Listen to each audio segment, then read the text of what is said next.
गांव के किनारे स्थित एक पुराने मंदिर के पास एक विशाल बरगद का पेड़ खड़ा था। इस पेड़ के नीचे लोग अपनी मन्नतें मांगने आते थे, क्योंकि कहा जाता था कि यहां पर भगवान शिव की कृपा होती है। इस मंदिर और पेड़ के बारे में एक पुरानी दंत कथा भी थी, जो गांव वालों के बीच रहस्यमयी तरीके से प्रचलित थी। इस दंत कथा के अनुसार मंदिर के नीचे एक गुप्त खजाना छिपा था, जिसकी रक्षा एक इच्छाधारी नागिन करती थी। विशाल और सुरेश दोनों बचपन से ही अच्छे दोस्त थे। वे गांव में हर रहस्य और किस्से के पीछे भागते रहते थे। एक दिन वे दोनों मंदिर के पास बैठे थे, जब गांव के बूढ़े पंडित जी ने उन्हें इस रहस्यमयी खजाने के बारे में बताया। पंडित जी ने चेतावनी दी कि खजाना ढूंढने का विचार मन में भी न लाएं, क्योंकि इच्छाधारी नागिन अपनी माया से किसी को भी मार सकती है। लेकिन विशाल और सुरेश को इस कहानी ने बहुत आकर्षित किया। वे दोनों साहसिक स्वभाव के थे और कोई भी चुनौती स्वीकार करने के लिए तैयार रहते थे। उन्होंने तय किया कि वे इस रहस्य का पता लगाएंगे और खजाने को ढूंढेंगे।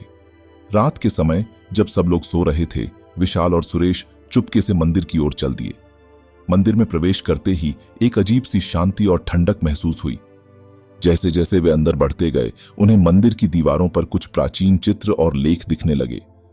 ये चित्र और लेख उन्हें कुछ दिशा देने की कोशिश कर रहे थे, लेकिन भाषा इतनी पुरानी थी कि वे समझ नहीं पा रहे थे। तभी अचानक मंदिर के अंदर एक दरार जैसी दिखाई दी। विशाल ने सुरेश की ओर इशारा करते हुए कहा, मुझे लगता है कि यह दरवाजा खजाने की ओर जाता है। दोनों ने मिलकर दरवाजे को खोलने की कोशिश की और कुछ प्रयास के बाद दरवाजा खुल गया। दरवाजा खुलते ही अचानक एक तेज आवाज और अंधेरा छा गया। विशाल और सुरेश दोनों पीछे हट गए। जब उन्होंने आंखें खोलीं तो देखा कि सामने एक सुंदर महिला खड़ी थी, जिसकी आंखों में अजीब सी चमक थी। वह नागिन थी जो उस खजाने की रखवाली करती थी। उसने कहा, तुम दोनों ने बहुत बड़ी गलती की है। इस खजाने को पाना आसान नहीं है। जो भी इसे पाने की कोशिश करेगा, उसे अपने प्राणों की बलि देनी होगी।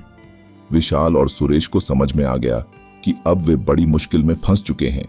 वे जानते थे कि इच्छाधारी नागिन से मुकाबला करना आसान नहीं है, लेकिन उन्होंने हार मानने से इनकार कर दिया। नागिन ने उन्हें एक चुनौती दी। उसने कहा, अगर तुम दोनों मेरा एक सवाल सही सही जवाब दे पाए तो मैं तुम्हें खजाना सौंप दूंगी, लेकिन अगर नहीं तो तुम्हें अपनी जान से हाथ धोना पड़ेगा।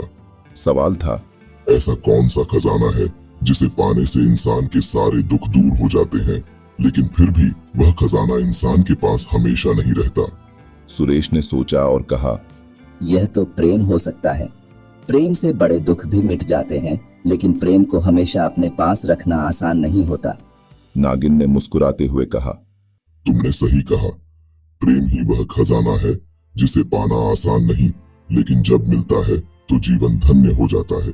मैं इस खजाने की रखवाली नहीं कर रही थी, बल्कि मैं प्रेम की तलाश में थी। खजाने का रहस्य नागिन ने दोनों को बताया कि वह दरअसल एक राजकुमारी थी, जिसे एक श्राप के कारण इच्छाधारी नागिन बनना पड़ा था। श्राप से मुक्ति पाने के लिए उसे सच्चे प्रेम की आवश्यकता थी। सुरेश के जवाब ने उसके दिल को छू लिया और उसे श्राप से मुक्ति मिल गई। उसने उन्हें खजाने की असली जगह दिखाई, लेकिन वह खजाना सोने या चांदी का नहीं था। वह खजाना था ज्ञान और सत्य का, जिसे पाकर इंसान अपने जीवन को सार्थक बना सकता था। विशाल और सुरेश ने उस खजाने को प्राप्त किया और वापस गांव लौटे। वे जान गए थे कि सच्चा खजाना भौतिक वस्तुओं में नहीं, बल्कि ज्ञान, प्रेम और सच्चाई में है। नागिन, जो अब श्राप से मुक्त होकर राजकुमारी बन गई थी, उन्हें विदा देकर अपने महल लौट गई। इस अद्भुत यात्रा ने विशाल और सुरेश के जीवन को बदल दिया। अब वे पहले से अधिक समझदार और धैर्यवान हो गए थे। उन्होंने गांव के लोगों को भी इस खजाने के बारे में बताया और धीरे धीरे गांव में शांति और समृद्धि का वातावरण बन गया। इस प्रकार विशाल और सुरेश ने न केवल एक रहस्यमयी खजाने को खोजा, बल्कि जीवन के असली अर्थ को भी समझा।